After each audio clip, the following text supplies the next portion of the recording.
So it sounds like the other crew's on the call. I don't know their time frame yet. They might transport them right now. So we might as well start. Want to start? Sounds good to me. They can join us when they get back, and If they get back, yep. if they get back, okay. There's a sign-in sheet. Sign, you got a pen? Yep. Okay.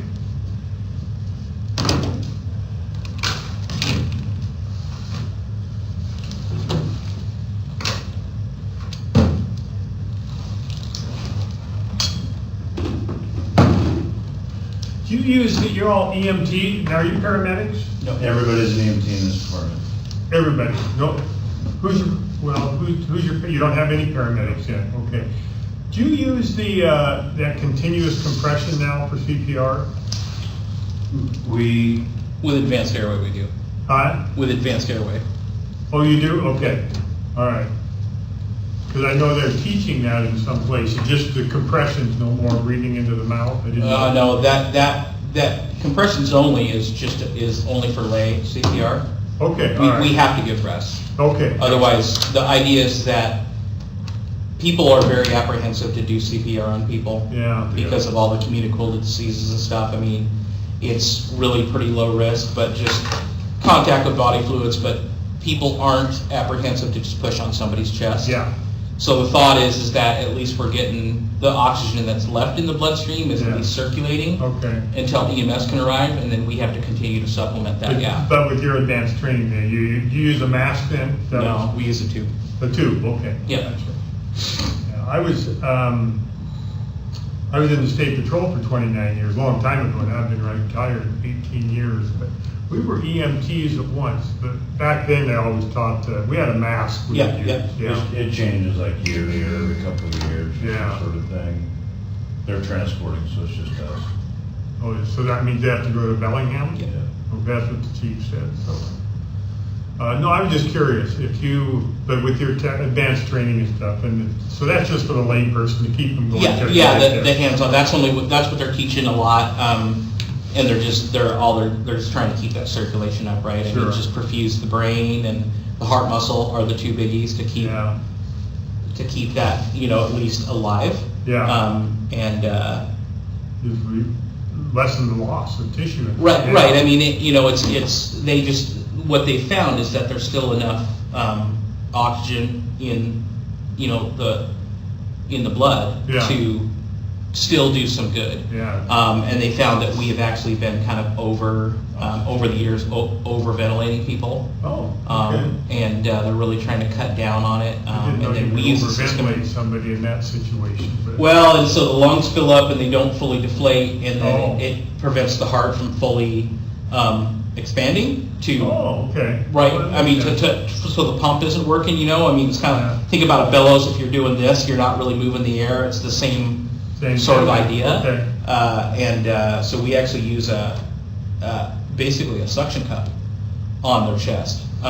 It kind of a fancy little toilet plunger with a little handle, I mean, for lack of a better term, that's kind of how we describe it, and we press down but also pull up, so we create A vacuum. an active decompression Yeah.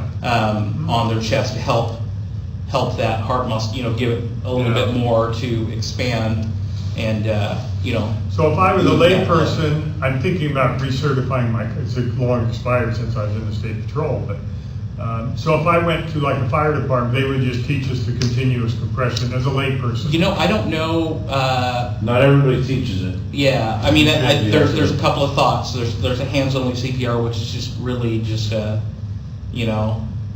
of a, Yeah.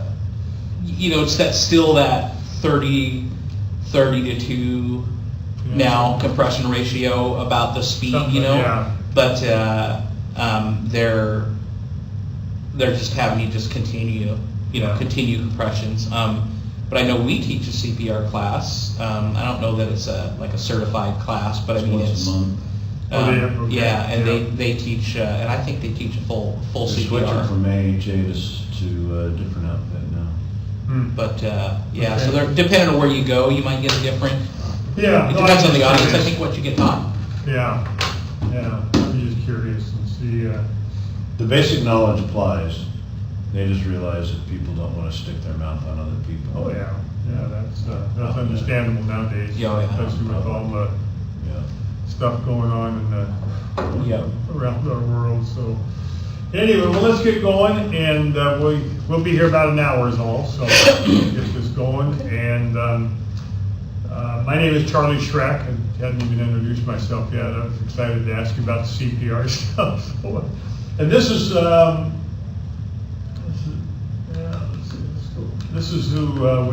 who we work for. And I think they've done some other training for you, haven't they? Okay, I won't spend any time on that. I'm part-time with them. I'm not an attorney. This is just a disclaimer. So you're getting no legal advice today. Purely risk management. We're just going to talk about some things that get people to, it's just good common sense. Most of this stuff is things we've heard before, but just to keep us thinking in that line about risk management, what's good. If we do a little different way, maybe we can reduce the risk for yourselves and your organization, for the fire department, stuff like that. So it's one of our more popular programs just because, well, you've seen the news, all the stuff going on, all the sexual harassment, all this stuff going on nowadays, which has been going on for a long time, but now it's all really coming to a head. And what we're going to talk about today is professionalism, but we're going to mainly focus on some bullying and sexual harassment in the workplace, because those are really as far as internal things that can go wrong in an organization, those are really the high liability. In fact, this morning, I don't know if I still have that slide on here. Yesterday morning, I grew up in Spokane, and I still read the Spokane paper, but fire departments aren't the only ones to deal with it. No occupation is exempt from this stuff. Yeah. We had stuff going on in the state patrol, and every occupation has this stuff going on. But the headlines in the Spokane paper yesterday morning were firefighters. Yeah, I just read that there's like five or six. Yeah, 5 or 6 bullying and hazing stuff. Yeah. Although they're claiming it's kind of a very one-sided investigation. Oh, is it? Okay. Yeah, they're talking about. I follow it just from the union side. The union. Yeah. Waiting for the Loudermill to kind of be able to get the whole thing out. So there's probably. I mean, as always, there's always a little bit more to the story. Oh, absolutely, right? yeah. So, yeah, I just read it when it first came out yesterday, and I was reading between the lines. And Yeah. It sounded like there's more to the story that's they're waiting to come out. But I thought, I told my wife's with me. She's over at the hotel. I said, well, that was timely. It just popped up on the paper. That's exactly what I'm talking to him about. So, anyway, yeah, we'll see how that one comes out. But we had it in the patrol stuff going on like that, especially when I was hired on when they hired the first female trooper back in the 1970s, late 70s, and that and it happens in every department. But when they start evolving, females and come into the male-dominated occupation, it was just like when men went into the nursing occupation, became male nurses. They were harassed and intimidated. So anyway, this is what we're going to talk about today, and we always start with this slide, and it's just a good reminder that it's kind of in our personal lives and even at work. The key to success is knowing how to get along with people. And it's not, life isn't a one-way street. Professional work environment, this is a definition that most people use for professional work environment, and it's just that working relationship you have with everybody, your peers, your administrators, and your community. And that's the key to success, is just maintaining that professionalism.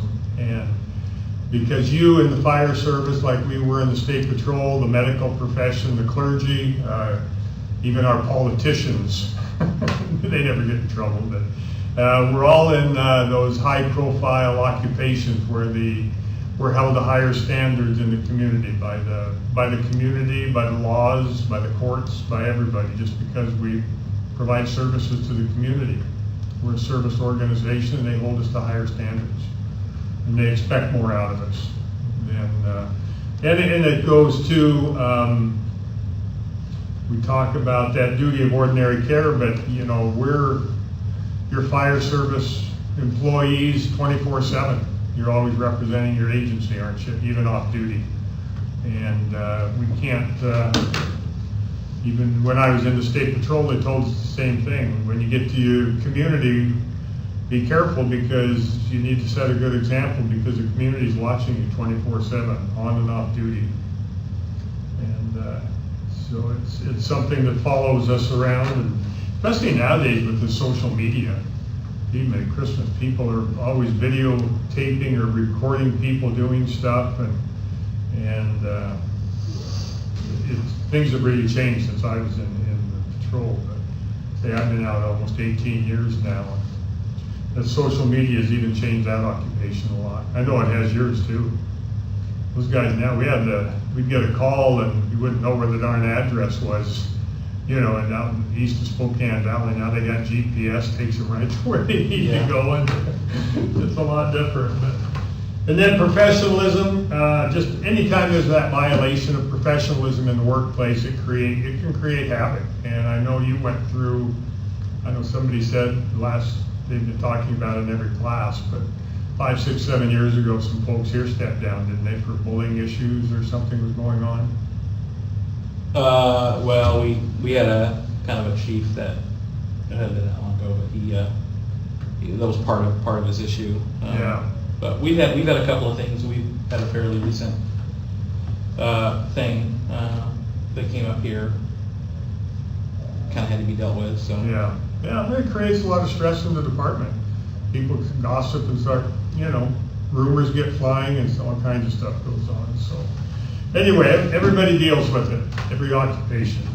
I do a lot of training for the school districts too, and teachers, and the stuff that they deal with in trying to manage their classrooms and personnel issues and things like that. And it's tough, especially with the social media. But anyway, you all as employees, managers, as your organization, everybody has the right to work in a safe and civil work environment. And when there's violations of that, again, it creates stress and everything else.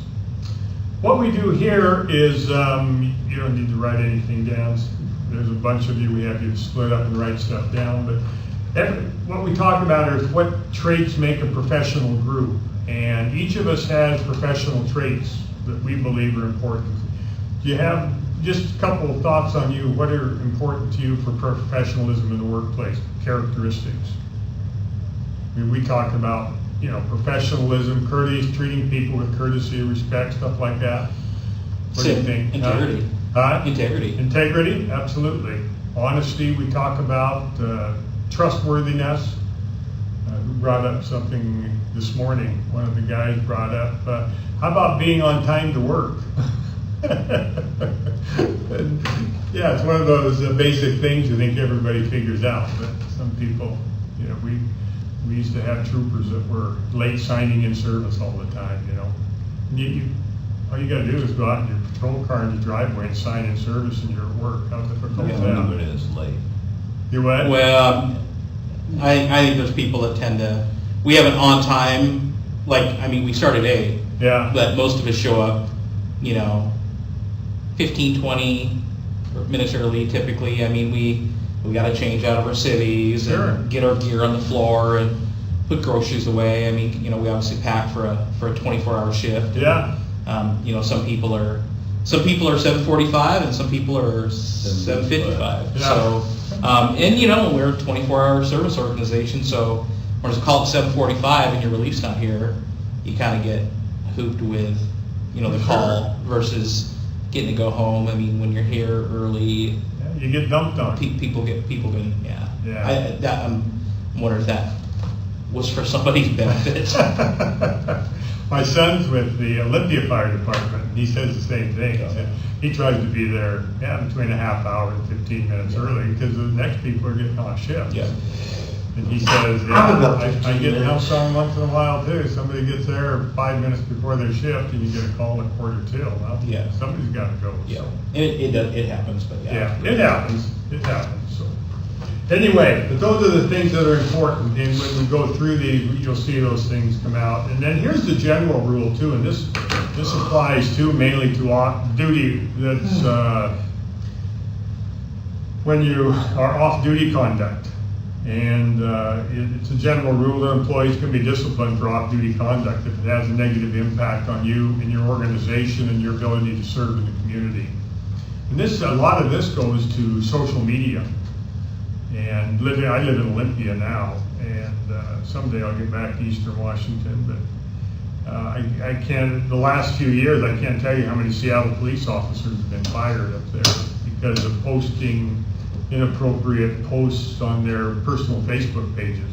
They get out in the community and they notice it's a police officer, discriminatory comments and things like that, and it has a negative impact on the officer and the police department. So that is a true statement, depending on what the situation is, but somebody could technically be disciplined for off-duty conduct if it has that negative impact. Then workplace ethics. Ethics, and those are just those rules of behavior on, kind of our moral compass, what's morally good and what's morally bad. We each have that moral compass. And then here's a favorite quote. Remember who John Wooden was? Basketball coach at UCLA. He was a real famous, I think he still holds the record for NCAA basketball tournament, national championships. But he was really considered more of a teacher than a coach. But if you ever want to get some good quotes, Google John Wooden quotes. And he's got a whole pyramid of success. He has written several books and stuff. But here's one of his more famous quotes, and talks about ethics in the workplace and stuff. But he used to tell his players, be more concerned about your character rather than your reputation, because your character is really who you are. And the things that you do when nobody else is around, that's who you really are, and that's your character. Your reputation is just what people think of you. But he used to tell his players that. But he had a lot of good quotes in there if you're ever interested in looking those things up. This guy here, Darrell Brown, he's has a master's degree, or a doctor's degree, in business administration. I think he's at the University of Indiana. But he came up with his 10 golden rules for ethics in the workplace for people to think about. And again, these are just things to think about, to consider. And when we go through that professionalism in the workplace, most of the group comes up with most of these ideas anyway. But here's our strive for excellence in the workplace every day. Be trustworthy and be accountable for your actions. We all screw up once in a while, right? Be accountable for those actions, learn from them and move on. Be courteous and respectful. Be honest, open, and transparent. Competent and improve. Be ethical, honorable, and act with integrity. Respectful and of confidentiality, especially if you have a lot of confidential information you deal with too. And set good examples for your organization and in the community.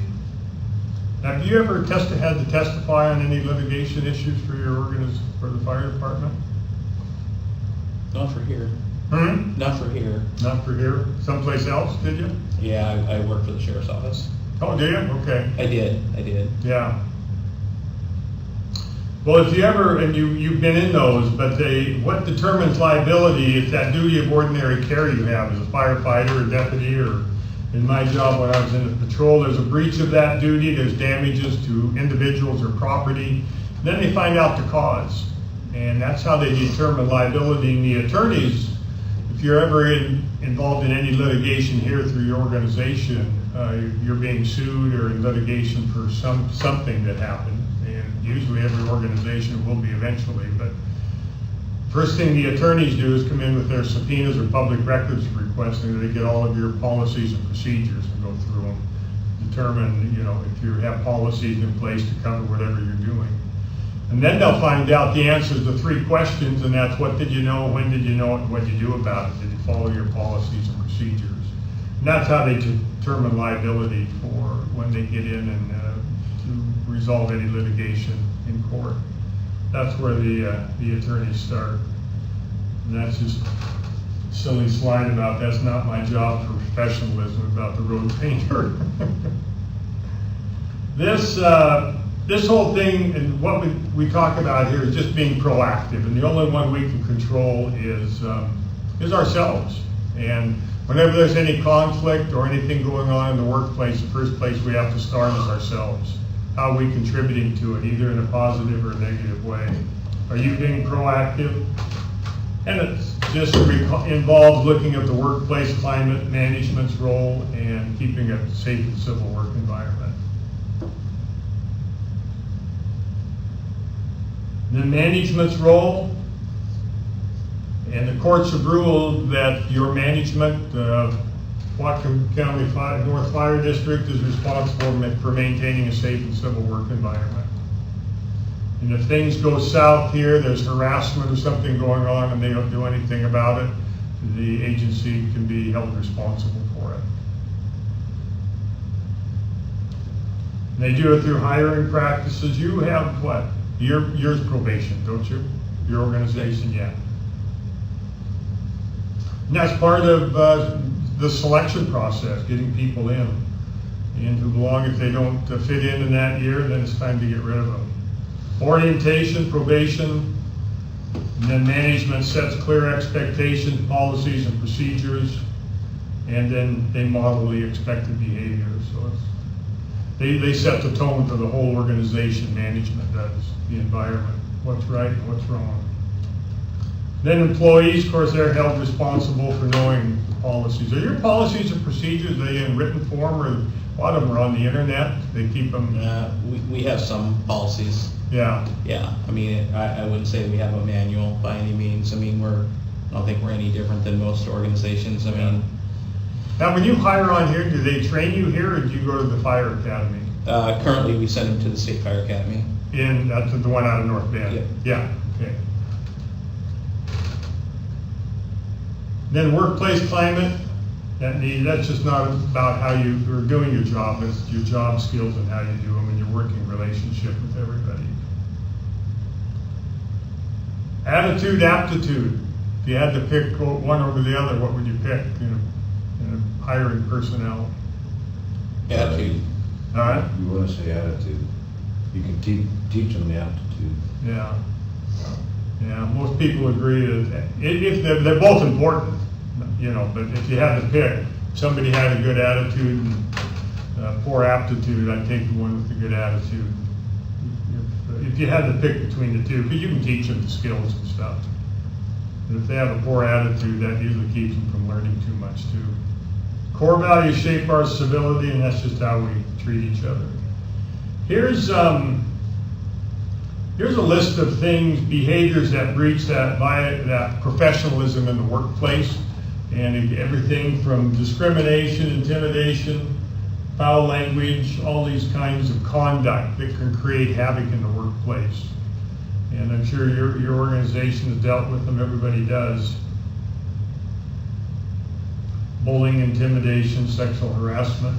Oh, here's that thing from, this is that one from the Spokesman Review. They said in the paper, it just said name calling, guy talk, off-color jokes were reported. So yeah, we'll have to follow that, see how that comes out, see what else develops from those allegations. This is a bullying video I want you to watch, and again, I don't know what the situation was here. It's about a 6-minute video, but it's just bullying in the workplace, and this just deals with adult-to-adult bullying, which is very common now. They say it's much more common than sexual harassment in the workplace. And there's no laws against adult-to-adult bullying in the workplace unless it rises to that level of a felony harassment where somebody is bullied to the point where they feel physically threatened, that their life's in danger. Let's take a look at this. It's about 6 or 7 minutes, I think. File this under strange but true. 3 Is that loud enough? FBI agents are being fired because one gave the Three Stooges-style noogie to a federal prosecutor. Now, as ridiculous as that case sounds, workplace bullying is no laughing matter. It's growing at such an alarming rate that lawmakers are getting involved, and researchers say that the emotional toll is costly to the employee and also to the business. Here's more from our Chris Paul. Hi, Miranda. You've seen it in the movies. Pick up my shoes from Monica and then go get Patricia. And according to a new survey, nearly 40% of American workers have witnessed workplace bullying in real life. Ruth was bullied at work, fought back, and was put on administrative leave. She would follow me in the hall, she would follow me to the bathroom. It really became a large harassment. That's when she started the Workplace Bullying Institute to get people talking. I had no one to talk to. I had no one that understood. It goes on, but it's not recognized. People need to become aware. They need to become aware this is happening because it's kind of a silent epidemic. 72% of bullies are bosses, and women are more likely to be victims than men. But women can be bullies too. Those who are 2.5 times more likely to target their own kind over a man. When women bully other women, they do it because these women are a threat to them. But there's been progress. Anti-bullying legislation has been introduced in 13 states since 2003. It is more common than sexual harassment. Bullying is not against the law, and because it's under the radar, people get away with it. My guest is our workplace contributor, Tori Jarvis. Good morning, Tori. Good morning. So many people are wondering, what is the difference between someone really being tough as a boss or down and out bullying? It's an important distinction because the reality is a boss has every right to criticize your work, complain about your performance, get angry when you're repeatedly late. So those things on their own, don't constitute bullying. It's when, however, the words and actions of a boss, a coworker, anyone that you work with, are intended to harm you professionally by being humiliating, embarrassing. When there's an attempt to embarrass, humiliate, intimidate you, really with an effort to undermine or enable you to suffer professionally. So it goes beyond just simply being critical of somebody. It's way beyond being critical. Some people might not understand that distinction. They might just think that somebody's being really tough on them. That's right. And they might not grasp the severity of it all. That's right. And it's often the way in which someone chooses to be tough on you. Give us an example. Sure. So, I could, for example, if I were to exclude you from an email distribution once, that's probably an oversight. I didn't mean to do it. If, however, I repeatedly exclude you from meetings, from emails, withholding information from you that I know you need in order to do your job effectively, that's a bully tactic. If we are in a meeting together and you say something, there's a couple of reactions. One is I can smirk and sort of say, unbelievable, and turn my face at you. I don't have to agree with what you say, but the way that I respond to you often determines am I just being rude, meaning that's not a great idea, or if I make a smirk and say, you moron, and I try to belittle and embarrass you, where'd you come up with that ridiculous idea? Do you know what I mean? There's a difference. So you don't have to agree with somebody's ideas, you don't have to support their way of thinking, but the way in which you respond often is an indicator of, am I just being rude and dismissive of you, or is it a bully tactic? And people do this more than we think. So much more than we think. Nearly 40% of workers say that they have been bullied. What that tells me is that's a lot of people, and it means that other people are witnessing this. And so not only are there some steps that you can take to sort of stop a bully in his or her tracks, and I say his or her because the majority of bullies are actually women, so we tend to think of like the bully as the man. Really? But women are big bullies. And so it's important that you either stop them in their tracks. If you're somebody who is witnessing a bully, you know in your workplace, if there's somebody who's sort of like the office bully, and if that person typically has one or two targets that they always go after, speak up, say something. You see something, say something. Help to be a part of the solution. What happens if the bully is your manager? If the bully is your manager, there's still a lot of very specific things that you can do. Whether it's a manager or a coworker, one is if you feel like you can maintain your composure, try to nip it on the spot. And by that I mean when somebody starts in with you and starts saying those things, talking to you in a manner in which is just totally unacceptable, you can say, please don't speak to me that way. I am professional and cordial to you, and I expect the same in return. Most bullies bully because they can, and once they're called on it, many studies show that they stop.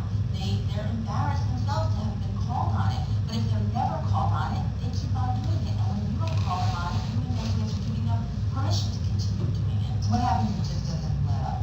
If it doesn't let up, which often happens, if it doesn't let up and you feel like you've done everything possible, you've documented it, you've talked to everybody, often at the end of the day, it means getting a new job. If you feel like your mental health and your self-esteem are in jeopardy, it's time to look for a new opportunity. It's much easier to look for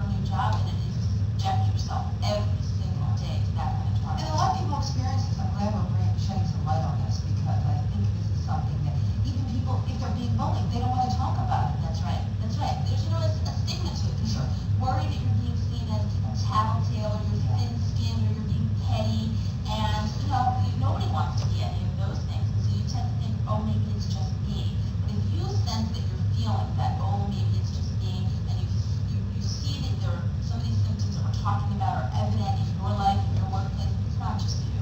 It's not just you. Don't allow yourself to feel that way and to feel like you're not worthy simply because someone else is trying to make you feel that way.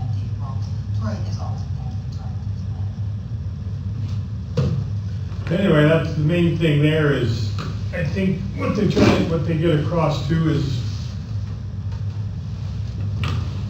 the thing about bullying, and we're going to talk about sexual harassment too, is when it's going on in the workplace, there's a lot of witnesses, and I don't know the situation you went through several years ago, whatever that was, but I understand from talking to some of the people, just to comment, that there were some witnesses, and finally everybody kind of came together and resolved the situation. But you know, there's so many times the witnesses see this stuff going on, and other people know who the bully is and what's going on, or the sexual harassment that's going on, and nobody gets involved and supports the victim. And that's that duty of ordinary care that they talk about that we have. And of course, if we don't support the victim, who are we supporting? The bully, the aggressor. So it's important to come to and support the victim in these types of issues. Just a few things on sexual harassment, and the thing about sexual harassment, again, the courts have ruled, and if somebody's being sexually harassed, the courts used to rule that they have to confront the aggressor. The court, when it would go to court, the courts would say, well, did you put them on notice? But the courts have ruled, because not everybody has that in their character to stand up to somebody. It's just like a bully. But they do require that you report it to somebody in your organization, either your HR or your supervisor or somebody that you're being harassed or intimidated. But the thing about sexual harassment is that, and the bottom line is how it's received by somebody. If they feel they're being harassed or offended by the jokes or the comments that are going on, that's all that matters. We can have good intentions, but if somebody feels harassed by us,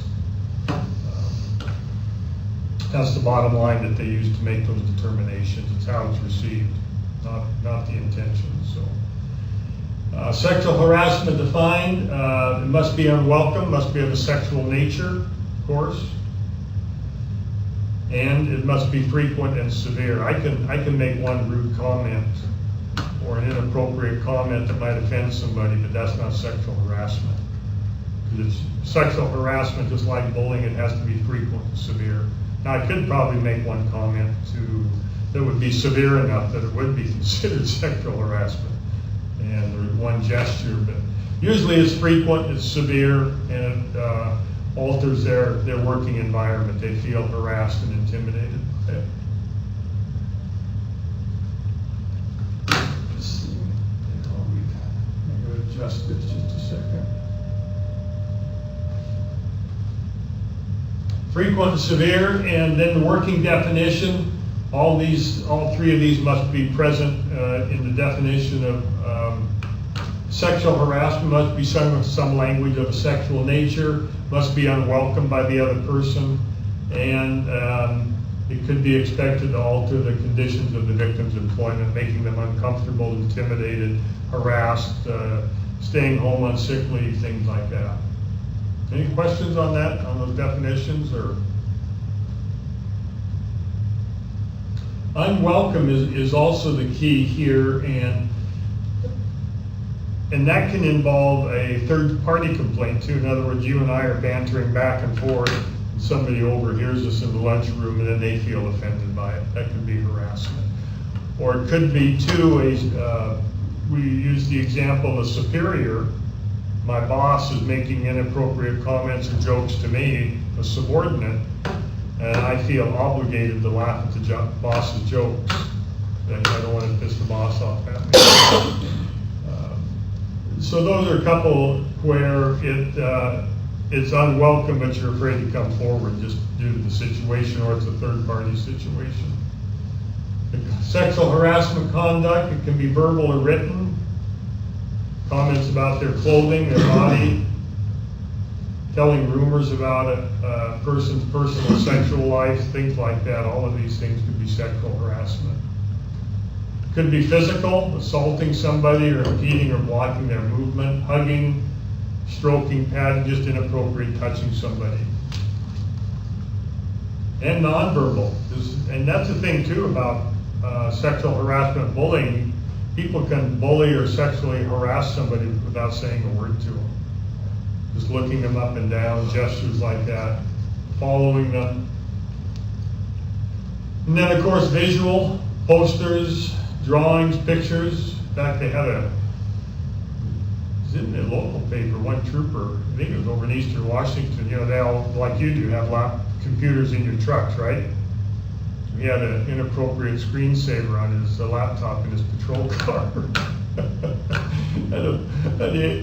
It's kind of funny, it's serious, he got in pretty big trouble for it. But the complainant was a passenger he put in the back seat, and he was out investigating the accident. He rested and his screensaver popped up. And the passenger in the back seat saw it, and that's who the complainant was. But he got in trouble over that. Quid pro quo, hostile work environment. Quid pro quo is that saying something for something, and that's usually a power thing between a supervisor and a subordinate. You do this for me, and I'll give you a promotion or a pay raise or better evaluations, things like that.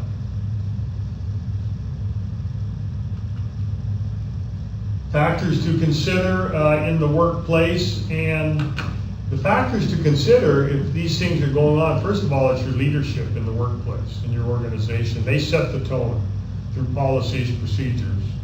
And for sexual harassment and bullying in the workplace and other hostile work environments should be zero tolerance. There's no room for bullying or sexual harassment in the workplace. But they set the tone. It has to come from the top down. And then rarity, that's exactly what the fire service, law enforcement, military, all of those organizations have gone through. It's when the opposite gender joins the dominant group. I was in the patrol, and I think it was the late 70s when they hired the first female trooper. There were about 800 males. That's rarity. And that is kind of like the perfect storm. There's going to be harassment and sexual harassment, it's just a perfect environment for that to happen. And say the military's going through it, or has gone through it, and they still are. And the patrol, I remember they got sued several times. From even sergeants getting involved in stuff with female troopers. I mean, it's pretty well resolved now. They have a lot of troopers that are female troopers in the patrol now. And I think you have, what, 2 or 3 firefighters? 2 right now, full-time, but we've had 4 or 5 females at one point. I mean, you know, it just kind of varies, but Sure. we had a few leave, retire, etc. Yeah. But we have two, I think, right now, right? Leslie Yeah. Hyman? We ran the others out. That's a joke. That's a joke. But you know, the men went through it too. When the men started going into the nursing profession, they were harassed and intimidated by the females trying to take over their occupation. But you know, it happens both sides. In fact, the EEOC, Equal Employment Opportunity Commission, who tracks all that information, sexual harassment complaints by men has been going up every year. So it's just not about women anymore. Men get harassed and intimidated too. A lot more women managers and CEOs and everything than there used to be. So it goes both ways. Then the third thing is priming, and that happens, again, it goes back to leadership. If your organization or your department allows this stuff to go on, sexual harassment, bullying, intimidation, all this stuff to go on, they don't do anything about it, what are they doing? They're telling the bullies and sexual harassers it's okay to do that. And they're allowing it to happen. It becomes part of their culture. Just a few things on managing. Any questions on bullying, sexual harassment, that kind of stuff? Managing conflict in the workplace. That's really your job, isn't it? Being in the fire service, man, you help a lot of people in conflict, right? That was our job. And that was the thing about the patrol and fire. We were always jealous of the fire department. You probably were when you were a deputy, right? Well, I'm sitting here. He was both, Yeah. but he was both at the same time. Yeah, You what? I've been doing both for a long time. Yeah. So yeah. No, but the patrol, you know, we'd get to these scenes, you know, whatever the situation, traffic accidents or domestic violence and stuff, and the fire department shows up and everybody says, thank God the fire department's here. Then the patrol shows up. What do they say? Yeah. Oh, Oh shit, the cops. yeah, the cops are here. Nobody's happy to see us. But anyway, conflict in the workplace increases tension, stress, sick leave goes up, people become aggressive, passive aggressive, productivity goes down. Maybe you experienced some of this when you've had conflict in the workplace. But if we can keep a constructive conflict, then we can usually get something out of it. Maybe we need to change policies and procedures, deal with it in a constructive way rather than destructive, and it helps. People can disagree but still work together, mutual agreement. These are just some examples of constructive conflict, how to handle it. Agree to disagree, and always demonstrate respect and model that. But the main thing is putting those working relationships ahead of everything else, maintaining those relationships. You have to maintain that working relationship. Behaviors for positive, constructive conflict: people listen, compromise, be respectful, be professional, look for win-win situations. And then, of course, destructive is just the opposite. Gossip, rumors, blaming, everybody's pointing the finger at everybody else. It's all your fault. Cliques form, people become aggressive. It's bad enough conflict without having it destructive too. Here's just some examples of causes of conflict. There's no millennials in here, right? No. I've had 2 of them. Everybody, in my last training session, when this comes up, they all point. I had yesterday I had 2 different sessions. Your young firefighters were there. They started, everybody's giving them a bad time. But anyway, age, culture, experience, values, and beliefs. These all causes for conflict. And then organizational conflict. Your changes, go through changes, goals, limited resources. All these things cause conflict in the workplace. And people's needs and their communication styles. Here's just some examples of what employees, some of their needs in the workplace that they like. Of course, they can't have everything. I'll tell them that. Just some examples of what needs are that people need in work.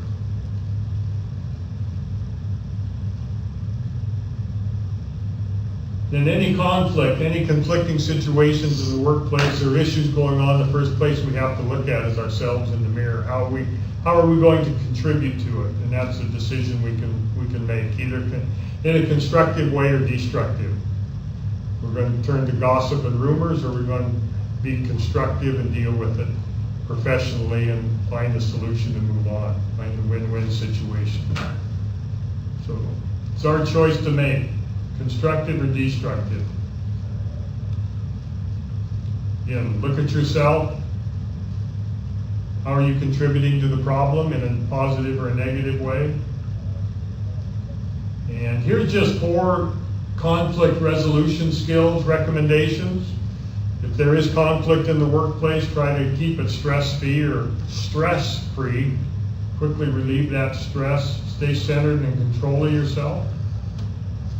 Recognize and manage problems, your emotions, not problems. And emotional control is so important in dealing with conflict. And I equate that back to my patrol days, because when people were always trying to push our buttons when we stopped them for one reason or another, calling your names and pushing your buttons and stuff like that. Go back, take a deep breath, write the ticket out in your patrol car, and try to get control of yourself again so you don't say something and get yourself in trouble. But yeah, just stay in control of yourself, your feelings, improve your nonverbal communication skills, calm voice, expressions, things like that. And if it's appropriate, use a little humor once in a while. Laugh with them, not at them. Keep things in perspective. Don't blow things out of proportion. Again, make that relationship your priority by respecting and maintaining and strengthening that relationship that you have with them. Here's some tips. Again, focus on the present issue. Learn from the past. Don't drag up all the garbage that's happened in the past. Try not to blame. And pick your battles. Is it really worth the conflict? Is this really worth the trump our time and energy to deal with this stuff? And just be willing to forgive and move on. Let things pass and let things go. Agree to disagree. Nothing wrong with that.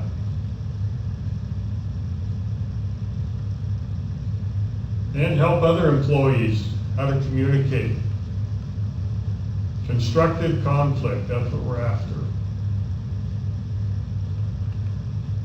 Just a couple things on communication.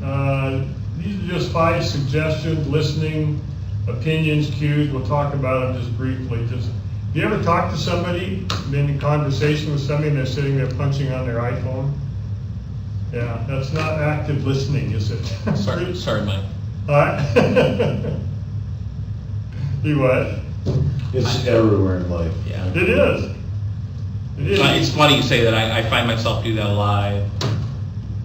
Lots of communication with side businesses and my heavy activity in the union, so there's lots of communication. I try to stay, I get notices and I try to screen them. Uh-huh. You know, oh, this is really important, I'm sorry, I gotta take this, type of thing in balance, but, Yeah. you know, because sometimes I'm just so busy I can't. If I'm in the middle of a call, they just have to stand by. Yeah. Right? That's the priority, but if I'm here and we're shooting the bull, I might have to look, and so I catch myself doing, I know I'm a heavy phone user, and I know it's disrespectful to people, I try not to make it an issue. I don't like, oh yeah, and, I'm over here on my social media, but I tend to look at my phone quite a bit, so it's funny, I just apologize, because I know I'm that guy.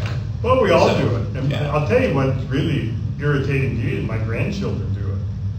These grandkids now that are growing up in this social media, they're on their phones all the time. And I've done it. And I think what's the worst thing about it, like in your job, it might be very essential at times. But it's the perception that it sends too. Yeah. Oh, yeah. I catch myself a lot doing that, and I always explain to people, hey, just so you know, I'm not texting a friend, I'm looking something up, or I'm trying to get some information, because our dispatch stuff is available on our phones, and Sure. medical reference and that sort of thing. Oh, I don't know what that medication for, what's the interaction for that? Yeah. But I always try to explain that to people, because that is a huge, Yeah. you're sitting with somebody and they're like, what could be so important that you're on your phone? And I tell them, no, this is for you, this is based on your needs, and No, it is a big distraction, and you're right. It's and it is. It really interrupts the whole process. When I worked for the superintendent of public instruction for a while after I retired from the state patrol, and we were interviewing a person for the position that I was leaving when I retired from there. And there was, I think, 4 of us on the board. It was for a director's position at OSPI. And this one gentleman came in, and he's sitting there, and about halfway through, his darn cell phone goes off. And he picked it right up and answered it right during the interview. And it kind of told us what his priorities were. Why not leave the thing out in the car for a half hour going to the interview? But no, and it was nothing. He just said, oh, I'll call you back later. Stuffed it back in his pocket and said, sorry about that. And we thought, well, you're going to be sorry because we aren't hiring you. But anyway, active listening. Focus on the person you're speaking with, and maintain that eye contact. Encouraging not either agreeing with people or nodding, but making them feel comfortable. And then you're going to run into people with dissenting opinions, different than yours. And doesn't mean you agree with them, but give them the opportunity. Everybody's entitled to their opinion. And it may be their opinion, they're still trying to get to the same place you are, it's just a different way of getting there. Give them a shot. Watch your cues, how you present yourself. your body language, how you come across that way, and contribute proportionately. Sometimes I know I do at times, but maybe monopolize the conversation or a meeting or something, and you might need to scale back a little bit if needed. Let other people share their ideas and have some input into the conversation. Then the really important one is speak only what you know is true in your conversations. Whatever you're talking about, dealing with during work, but similar to gossip, harms the organization and destructive behavior. Do you have a piece of paper? I want you to write something down. Here. This has to do, this is just a fun thing to do. It has to do with active listening. And I'm going to flash a slide up in that triangle. And I just want you to write down the words that you see. It's just a common phrase. And I'll leave it up there for about 3 seconds. Just look at it and write it down. It's not a test, just write that down.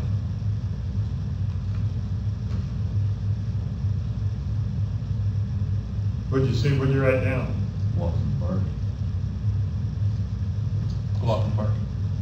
Yeah.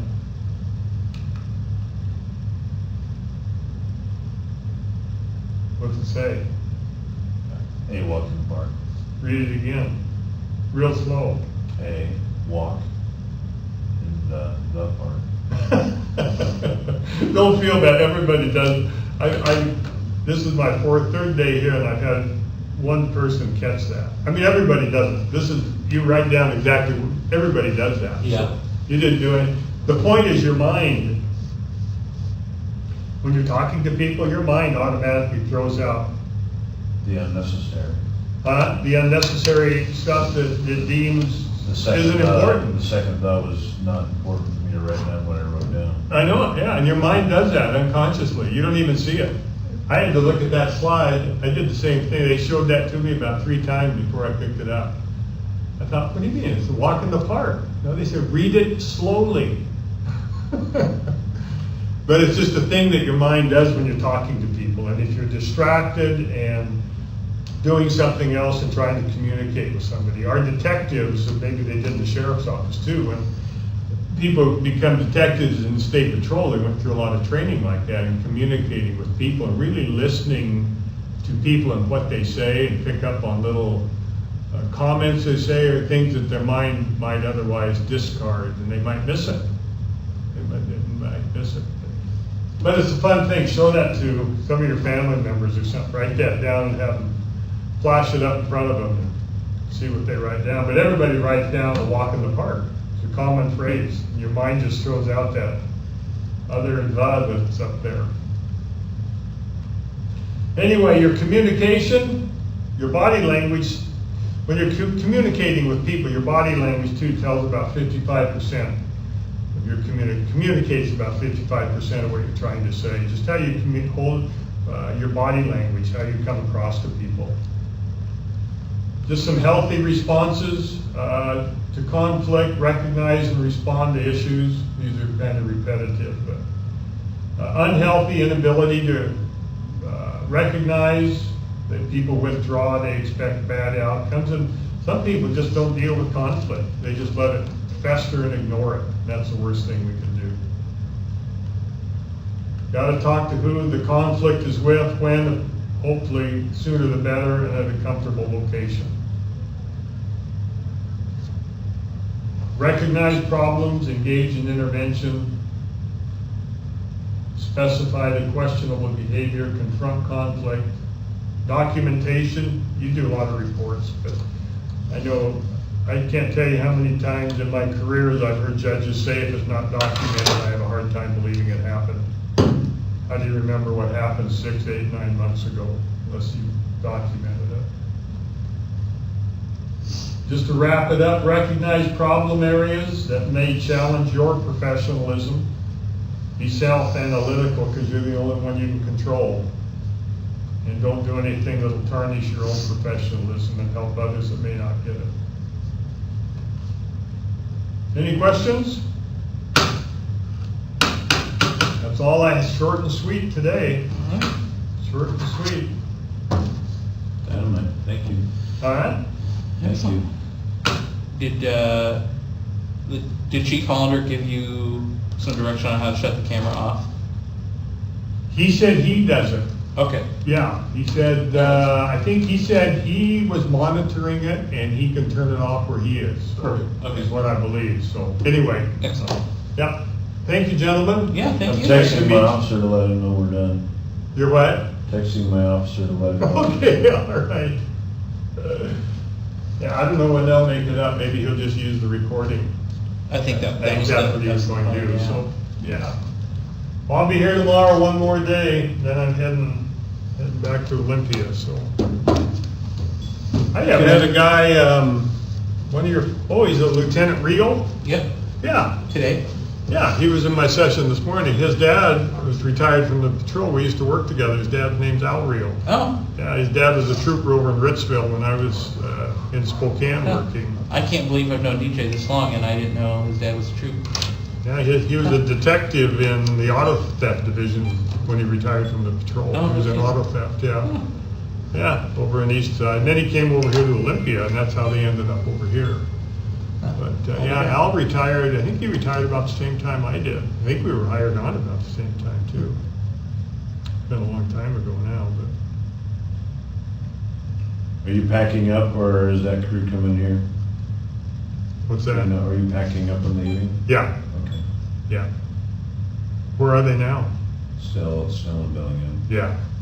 No, I think that's why the chief was recording this. He'll just have them watch this or Yeah. something, so. Yeah. Okay. Nice to meet you guys. Thank you. All right, take Thank you. care. Thank you. Yeah. You want to keep this? Yeah. Well, I'm just checking. No. Gonna. Notice how I left a blank after the, so there's a little bit, do you see that? You know, that's funny. I have a space between in That's and funny. the. I don't know why I did that, but I wrote it down to the He has a space. slight space there, and I have a slight space after. They walk in the, oh yeah, 'cause And I have a they slight drop- I don't know why. Yeah. It's kind of like Because we were in tune to that, we were leaving it out. No, Yeah. sure we were.